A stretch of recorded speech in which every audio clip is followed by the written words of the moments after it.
Matapos ang oras ng pag-iensayo, nagtipon-tipon ang lahat sa living room. At ang dancer na si Shuichi ang unang magpe-perform. Okay, Go, Choichi! let's go! Happy! Happy, magpapakila! Ako masaya ang binunot ko dahil ako masaya. Kaya ipaparamdam ko sa inyo. Bakit mo yan, Jet? Yung nabunot ko po yung yung pinakamasaya na naranasan ko po sa buhay. Na-feel ko po agad yung kung anong sasayawin ko, kuya.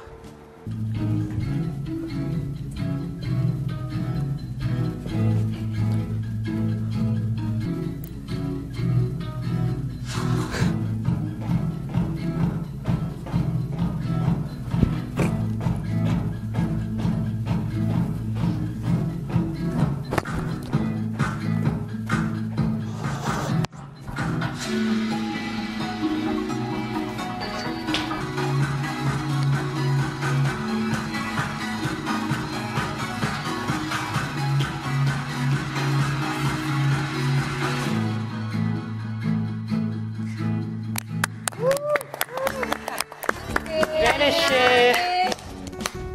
Pretty! Okay.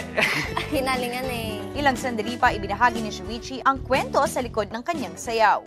Yung title na to, It's Dream. Siguro nakikita nyo naman na paulit-ulit ako paakyat-akyat. Sa buhay ko, sa naranasan ko, 19 years old, hindi ko pa kasi napapatunayan yung sarili ko na yung kakayahan ko. Kaya, yun, gusto ko din ipakita sa lahat. At ma-challenge yung sarili ko. Parang nagiging inspiration ko din yung mama ko para, yun, iba talaga yung mama ko. Gusto kong maging ganun. Yan. Gusto ko na pagka natupad ko yung pangarap ko, makapagpahinga naman din sila. Di ba? Nakaka-inspire. Okay, thank you guys!